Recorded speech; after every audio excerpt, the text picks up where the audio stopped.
Hi guys, welcome back. I'm Maya with Simply Bloom. So I am kind of trying to talk a little bit more quiet this morning. Literally right behind you is a camper. We have family visiting. They're sleeping in their camper. Windows are open bright and early, shortly after 6 a.m. So hopefully I'm talking loud enough for you.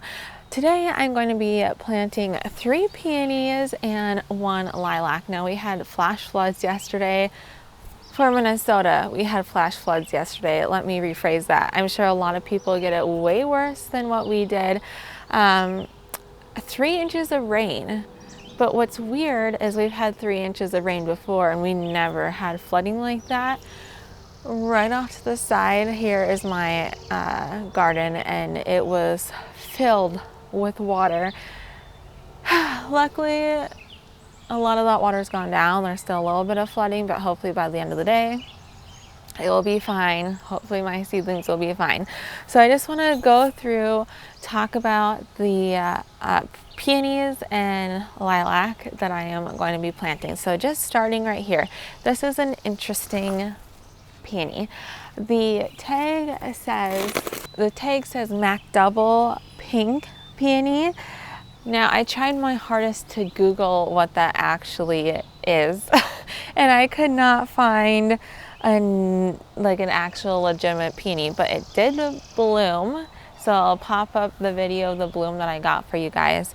But strangest thing, my husband and I both tried to do a little bit of research on this peony, and we couldn't figure it out. The picture has, a bunch of different really pale pinkish white color, a little bit more medium pink, and then like a deep burgundy reddish pink on the picture. So I'm guessing it's just kind of a mixed bag of things and you'll get whatever you get. But I got like the medium colored pink with that one. And then the next 2 peonies here I'm super excited about. The blooms are a little worse for wear because of all of the rain that we got. This is a purple spider peony. He got me 2 of them. I just love the way peony shrubs look, even when they're not blooming. Once the blooms are done, they just look at this green shrub, perfectly round green shrub. I absolutely love it. And a really cool thing about this peony, it actually smells similar to roses with me. I know peonies, certain varieties, they either smell good or they smell absolutely horrible. This one, I gave it a little tender smell, and I was pleasantly surprised because it does smell like a rose, like a faint rose. So all 3 of these peonies are herbaceous peonies, so that means they're going to die back completely to the ground. Zones, I'm not sure what these go to. I know I follow Janie from Dig Plant Water Repeat, and in hotter regions, peonies don't do as well because they need a certain number of cold, chilling hours to actually bloom. But check out Dig Plant Water Repeat. She has a bunch of awesome videos about peonies in warmer climates and warmer zones. But all of these are hardy down to zone 3. I'm in zone 3, northern Minnesota. So they should bloom beautifully because we get a lot of cold. We get enough chill hours for them. Next over here, this is a virtual violet lilac. Now what's really cool about this one is that the stems are actually a purple color. Like the new growth that emerges is really a deep purple, and it's kind of starting to mellow out a little bit because it's getting later in the season. And then also the new leaves that come out are very deep purple. Again, these are starting to turn green just because the new growth isn't so new anymore. It is later in the season, it's starting to turn old. But what's great about this lilac, besides the purple leaves and purple stem, is it is a little bit on the smaller side compared to some of the other, like I have a Monge lilac that gets 12 feet tall by 12 feet wide. This one stays a little bit shorter. It gets 6 to 8 feet tall and 5 to 7 feet wide. So a little bit easier to find a spot versus a 12 by 12. Okay, so I'm just gonna place these around and we're gonna get to planting.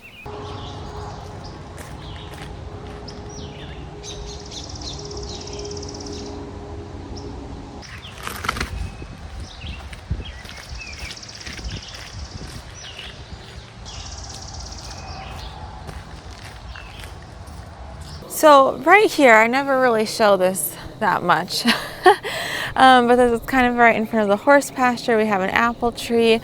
Last fall, I planted a forsythia. We had a Niobe, a weeping willow, right here. I absolutely loved it. Unfortunately, it died. However, as unfortunate as that is, it's probably a good thing that it died because it was planted a little bit closer to our drainage fields from our septic system than it probably should have been for a willow. So as much as I wanted to put another willow there because it's the perfect visual spot on my property for a willow, it's not the perfect realistic spot as far as the drainage field and septic system. So in front of that willow, I planted a forsythia, and it was absolutely glorious this spring. It's the northern gold forsythia. This gets 6 to 8 feet tall, 8 to 10 feet wide. So eventually I kind of want to like have a nice, another little cute flower bed planting spot here. So I thought I'd have the forsythia there, and a little ways over here. Sorry, that's our duck pool. They like to use that to swim in.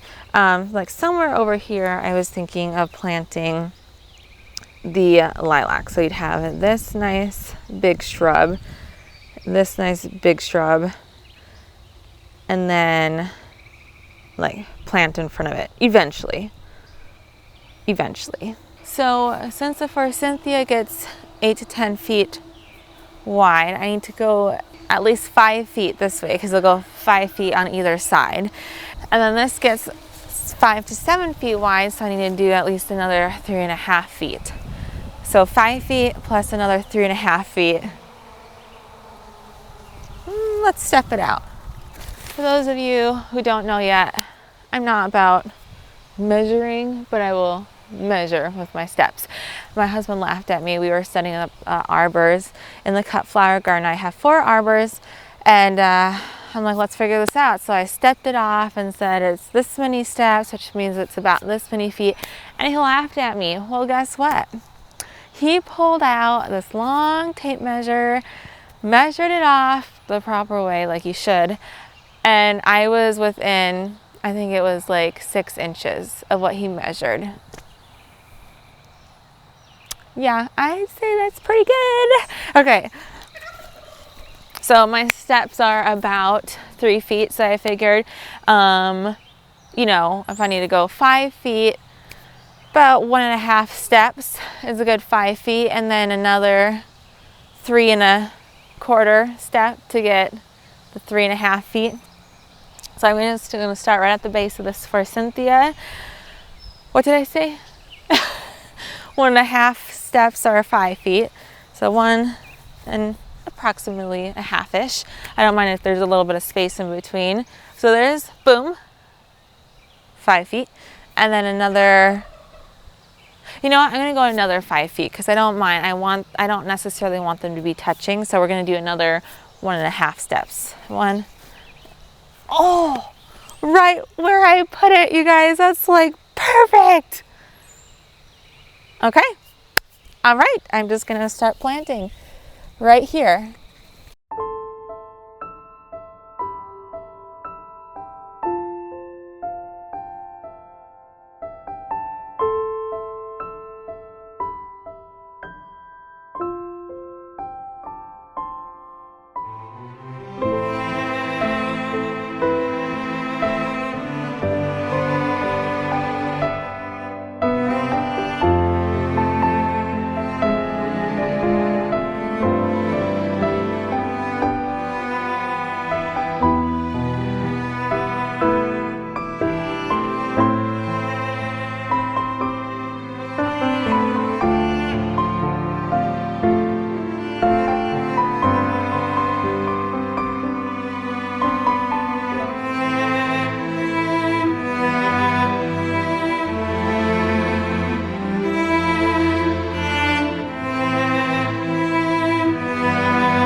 Okay, you guys, I'm done. It's mucky.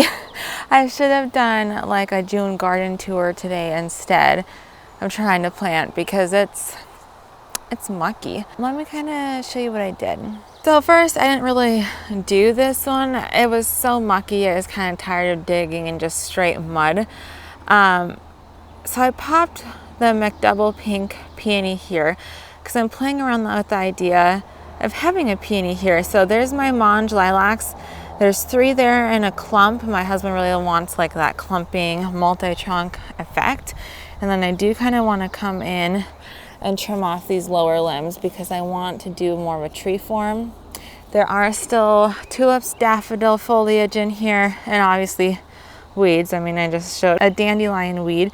So maybe later this week I'm going to come trim up the lower limbs because I really want to kind of keep it in a tree form. I want to see those I want to see the multi-trunks underneath. I need to cut back all the bulb foliage. And then I'm playing around with the idea of a peony here, and then right here is the weeping pussy willow that I planted earlier. I think that'd be pretty. I don't know, let me know what you think. Obviously, at some point or another, this will be in shade because this canopy will come like 6 feet over this way from the lilacs. But I feel like that's several years away, probably like 5 years away, where I could enjoy a peony here for a while and then I can move it when it gets too shady. Let me know what you think. And then I put one of the purple spider peonies there. I have a Russian sage next to it that I think I need to bump over just a little bit. And that delphinium there was right where I planted the peony, so I moved that over. But I think, oh, look at that dark, deep foliage. It's so pretty. And then, so this is in front of my garden. You know, it's kind of turning into a cottage garden. So I have in the back this hedge of bobo, which, looking at it, I hope I didn't plant it too close to the bobo. Because there was a bobo there and a bobo there, and I want it right in the center, which probably should have been there. Maybe tomorrow I'll come through and bump that Russian sage, and then I'll just bump that one over a couple inches. Anyways, there's one there. I think it's really pretty. And then down the road, look at this, you guys. This is by far my favorite spot in the garden right now. So pretty. Back to the fuchsia salvia, globe master. I like this pop of yellow down here from the daylily. And then my clematis is kind of that purpley burgundy color. So pretty. Here's another peony that's just starting to open up. I don't know what the variety is though. I planted it last year and I lost the tag before I even planted it, and I couldn't remember what it was from when I bought it. Right here. So it's kind of hiding. So one, you can kind of see here, it kind of slopes down into the garden. So this is at an decline, a slope. So this peony is already lower than up here. And then this Jacob Klein, you know, I'm not a huge fan of it. It spreads and takes over. So I'm probably going to pull some of it just to keep it away from this purple spider peony. But there is another bud coming. So pretty. And then moving to the back of the yard where I planted the lilac. I've been so focused on making the front of the yard look really pretty because that's what people see when they drive in, where I've kind of neglected the back of the yard. And the back of the yard has always been like a work zone to me. It's where the kids play. It's where we have mainly like the working vegetable garden and stuff like that. So to me, I'm like backyard work, front yard play. I don't know. But I want to develop the backyard so it looks just as pretty as the front. Okay, kind of in the shade, but yeah, working. Like I said, that's just like a structure, lean-to shelter thing. We're turning it into a greenhouse. Not pretty, but it's working. So hopefully I can make everything else look pretty. There's the lilac. There's the forsythia. So just imagine a big ball of yellow early spring, and then like 2 weeks later, a big ball of purple. I think it's going to be pretty. So yeah, there are different bloom times, but that's okay. So we want, you know, early spring, late spring, and then I want to just deck it out with perennials and stuff eventually. We'll see. Okay, so I want to talk about the importance of watering stuff in. This is Jasper, by the way. I almost didn't water the things in today because the ground is just so wet, so mucky. Although back here wasn't bad. The soil's fairly well draining. It was the other stuff I was digging in that was pretty mucky.